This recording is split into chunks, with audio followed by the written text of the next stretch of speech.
तो हम भी सुना देते हैं। हम प्लेन कागज में डिमांड लेटर जब मैनेजमेंट के द्वारा बोला गया तो प्लेन कागज में हमने दिया है, मैनेजमेंट को हम दिए हैं। एक्सेप्टेबल है, चलिए बोलिए। ये जो है से हम लोग का आपस में जो भी बात हुआ उसमें बरतुआ के भी कुछ लोग थे, सारे लोग थे वहाँ पे, और हम लोग ड्राफ्टिंग करके मैनेजमेंट को वाइट पन्ना में हम लोग देने का काम किया। तो उसमें देखिए जो भी अगर डिमांड दिए हैं उसमें अगर सभी लोग हैं यहाँ पे, अगर कुछ सुधार भी अगर होना चाहते हैं तो यहीं पे सब लोग बोल सकते हैं, कोई दिक्कत नहीं है। पहला अब क्या उधर में दिया है तो उधर चलिए ठीक है। तो पहला हम लोग का डिमांड था कि मृतक के परिवार को 50 लाख का मुआवजा मिलना चाहिए, ये डिमांड था हम लोग का। दूसरा चीज़ है कि दूसरा डिमांड था कि टेपेटाइड के जो जीओजी बोलते हैं, जो पीटीपीएस के समय में ये लोग कार्यरत थे, और जब पीवीएनए में ट्रांसफ़र जब हुआ था तो ये लोग पीटीपीएस में कार्यरत थे और उन लोग को ट्रांसफ़र किया गया था 596 मजदूर का, उसमें से ये प्रभु महतो था जी। तो उसमें टेपेटाइड के अनुसार जो समझौता हुआ था उसके अनुकूल इसको हम लोग नौकरी का डिमांड किए हैं। यथावत जहाँ पर जो है उसी पर हम लोग टेपेटाइड के तहत उसको उसका परिवार को रोजगार देने की व्यवस्था, ये मतलब हम लोग का डिमांड में था। इसके अलावा फिर वहाँ पर एनटीपीसी जो हॉस्पिटल है, जो लापरवाही का कारण बना कि यहाँ से लोग यहाँ पे ले जाने के बावजूद भी वहाँ पर लोग ट्रीटमेंट नहीं किए, प्राथमिक उपचार भी बोलते हैं, एम्बुलेंस की व्यवस्था, इतना तो मानवता कहता है कि इतना करना चाहिए था। तो वहाँ पर उसको धुक्कार के वहाँ से निकाल दिया गया, या एक तरह से बोलिए कि वहाँ पर ट्रीटमेंट नहीं किया गया।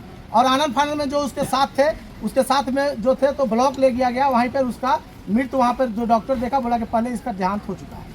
ये सर जब फिर हम लोग वहाँ पे गए तो वहाँ जाने के बाद जो है ऐसे हम लोग सारे गांव के लोग थे, सब लोग थे, भैया कि जहाँ पर इसका मृत्यु हुआ है वहीं पे हम लोग चलिए, और वहाँ पर ही हम लोग बैठ के बातचीत करके जो भी बातें होगी, जो भी पॉइंट होगा, सारा चीज़ लिख के हम लोग मैनेजमेंट को दें। तो फिर वहाँ से फिर हम लोग यहाँ पे लाए। तो और उसके परिवार का जो है उसका पेंशन की व्यवस्था ये भी वहाँ पर डिमांड में लिखा हुआ है। और इसमें अगर लगता है कि और भी कुछ अगर सुधार करना है या और भी डिमांड अगर कुछ करना है तो आप लोग बोल सकते हैं। यहाँ मैनेजमेंट के लोग भी बैठे हुए हैं और हम लोग बैठे हुए हैं, सारे लोग बैठे हुए हैं, जो भी समझौता होगा सबके सामने होगा। यही बात। प्लस में सुबह से ही हम लोग यहाँ पे लगे हुए हैं, हम ना अभी तक लेना खाए हैं, पिए हैं, ना कुछ किए हैं। और विधायक जी को भी आए हुए हैं और सारे लोग गांव के सारे लोग यहाँ पे आए हुए थे, सुबह से यहीं पे हैं। तो सारे लोग यहाँ पे हैं, जो भी बातें करना है या जो छूटा हुआ है बात को रखते हुए आगे बात को बढ़ाएं। हो गया जांच के लिए भी उसका सीसीटीवी में नहीं, वो अलग चीज है, वो अलग पॉइंट था। यहाँ सीसीटीवी कैमरा लगा हुआ है, सीसीटीवी कैमरा लगा हुआ है, उसको जांच करके कौन अधिकारी है, कौन उसको चढ़ाया, क्या है, वो हो सके दिखेगा तो जांच करके उसके दोषी को कार्रवाई करेगी। 2-3 पॉइंट ऐड कर देखिए, अभी पता नहीं ESIC स्कीम चल रहा था आपके यहाँ सर, जो भी एम्प्लॉई डेथ हुए ये ESIC में इन्वॉल्व है ना, उनके तहत में उनका वाइफ का पेंशन रेगुलेट होना चाहिए। जो ESIC का नॉर्म था उसके आधार पर 90% पेंशन रेगुलेट होता है। जो भी ESIC एजेंट होंगे आपको उनको इमीडिएट बुलाइए, या फिर ग्रुप इंश्योरेंस हुआ होगा, अगर पेटी कॉन्ट्रैक्टर के अंदर में काम करता होगा तो ग्रुप इंश्योरेंस प्रोवाइडर को बुलाइए। और जो डिमांड में है, जो भी इसका माइनर एज का बच्चा होगा, माइनर एज का है कोई बच्चा है खर्चा जो भी हो वो उनको दिया जाए। और मृत्यु का जो रिस्पॉन्सिबिलिटी है, एक मिनट मेरा बात सुन लीजिए, मृत्यु का जो रिस्पॉन्सिबिलिटी है वो कंप्लीट मैनेजमेंट का है। आप सुरक्षा कारण के चूक के वजह से ये मृत्यु हुआ है, ये आपको एक्सेप्ट करना होगा।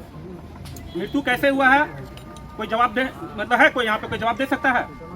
कोई है उनका प्रत्यक्षदर्शी, कोई देखा है, कोई है? उसके साथ जो कोई भी होगा, कोई भी उसका पार्टनर होगा। 2 जन था ना, कौन था जी बुला?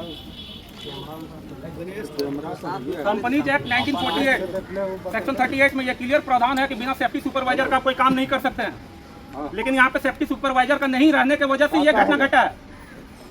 ड्यूटी पीरियड में थे वो, ड्यूटी पीरियड में थे ना सर। उसके बाद जो मुआवजा का प्रावधान है PF स्कीम के तहत में, PF उनका क्या कट रहा था, नहीं कट रहा था, ग्रेजुएटी नॉर्म आप क्या फॉलो करते हैं, इन सब प्रावधानों को रखते हुए जो उचित मुआवजा बनता है किशोरदा रखे हैं, वो किस आधार पर रखे हैं। बट जो इंश्योर्ड नॉर्म होता है मुआवजा का, उस आधार पे हम बात करते हैं। आदमी का रिटायरमेंट एज कितना बचा हुआ था, उम्र कितना हो रहा था उनका? 42 साल हो रहा था। Left ear 18 year. बाकी उसका मंथली इनकम कितना था? 17,000 रुपया था। हम 17,000 मानते हैं सर। 17 इंटू मल्टीप्लाई कर दीजिए 12, 1 ईयर का उसका सैलरी आ जाएगा। रहता bread earner, single bread earner था अपना फैमिली का, उसी के भरोसे पूरा फैमिली चल रहा था। जो इंश्योर्ड नॉर्म है जो इंश्योरेंस का पॉलिसी है जिसके तहत में मुआवजा तय किया जाता है किसी मृत व्यक्ति का, अगर आपने उन प्रावधानों को रखा था, ESIC स्कीम को रखा था, PF को रखा था, ग्रेचुइटी को रखा था, उन नॉर्मों के आधार पे आप उस राशि को तय कीजिए और जो राशि बन के आता है उस राशि पे बात कीजिए। और रहा बात सेफ्टी में चूक, ये ESIC स्कीम 1948 में ये क्लियर प्रावधान है, OHS occupational health and safety, इसका पूरा जिम्मेवारी मैनेजमेंट का है। अगर आप सही समय से उसको हॉस्पिटल पहुंचाते, बेहतर इलाज करवाते, हो सकता था वो बच जाता। ये कंप्लीट जिम्मेवारी मैनेजमेंट का है और आपके चूक के वजह से ये मृत्यु हुई है, तो ये आपको एक्सेप्ट करना होगा। और जो इंश्योर्ड पॉलिसी कहता है, ESIC स्कीम कहता है, PF नॉर्म कहता है, ग्रेचुइटी नॉर्म कहता है, उस आधार पर आप मुआवजा तय कीजिए, कोई कुछ नहीं बोलेगा। हम लोग वही चाहते हैं। अगर आप किसी व्यक्ति को रोजगार पे रखे हैं तो उसको मारने के लिए तो नहीं रखे ना सर, कुछ तो प्रावधान रखे होंगे ना। कंपनीज एक्ट में सेफ्टी नॉर्मों का क्लियर प्रावधान है, बिना सेफ्टी नॉर्म के आप काम नहीं कर सकते हैं। अगर आपको लाइसेंस भी ग्रांट किया गया है तो उसी आधार पर किया गया है। सुरक्षा सबसे बड़ा चीज होता है। कोई भी कंपनी कहीं भी फैक्ट्री भी चल रहा है तो बिना सुरक्षा के आप काम नहीं कर सकते हैं। और सुरक्षा को वॉच करने के लिए भी आपको व्यक्ति चाहिए, that is called safety supervisor. वो सेफ्टी सुपरवाइजर है यहाँ पे उपस्थित। तो घटना घटी है कहीं ना कहीं मैनेजमेंट की चूक की वजह से घटी है, ये आपको एक्सेप्ट करना होगा। और जो उचित मुआवजा है परिवार के लिए, वो डिमांड लेटर में किशोर दास जैसे बनाए हैं उस आधार पर राशि तो और बढ़ेगा ही, क्योंकि उनका salary per year salary renewal होता है ऑब्वियसली, सब लोग जानते हैं हर फाइनेंशियल ईयर में। तो उस आधार पर कुछ ना कुछ घटेगा, बढ़ेगा, आगे जाएगा ही। तो उस आधार पर जो भी राशि है जेन्युइन डिमांड है।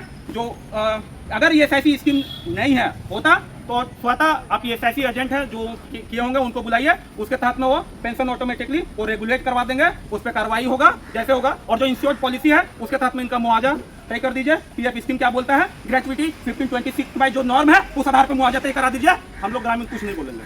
चलिए ये डिमांड है सर, अब बाकी आप लोग देख लीजिए।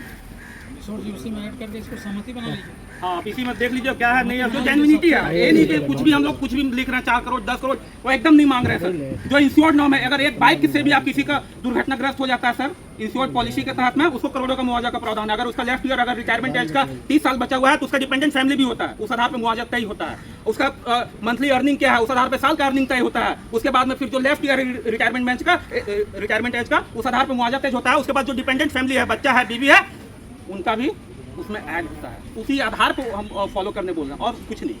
जो इंश्योर्ड पॉलिसी है, अब बिना सेफ्टी नॉर्मों को पालन किए हुए, बिना इंश्योर्ड नॉर्मों को पालन किए हुए अगर आप कंपनी चला रहे हैं तो फिर पूर्णतः गलत है। तो आपको जो डिमांड दिया जाता है उस चीज पर कंसिडर कीजिए और उस लेवल का टॉप कीजिए जो हो पाता है। आप लोग देखिए उस पर और उस पर कंसिडर कीजिए। और ग्रामीण और हमारे जनप्रतिनिधि विधायक जी भी यहीं मौजूद हैं और बाकी और भी दल के नेता लोग हैं, सब लोग उसी पे हम लोग अड़िग हैं। विधायक जी क्या बोल रहे हैं सर?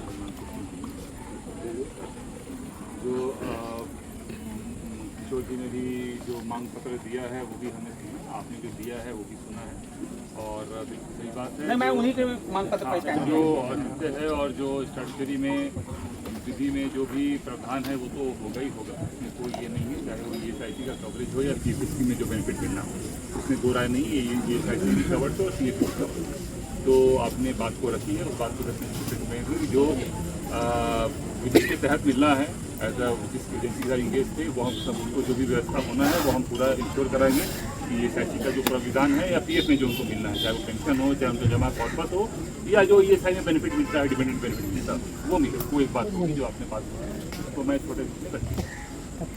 रही बात बाकी चीज़ों की, तो इसमें एक पार्टी जो भी बेनिफिट देना है, नहीं देना है, क्या होना है, मैं आ करके जो भी शेड्यूल होता है मैं आकर के समक्ष आपके प्रस्तुत कर दूंगा। आने वाली बातों में पारदर्शिता रहेगी। मेरा इतना ही आग्रह है कि मैं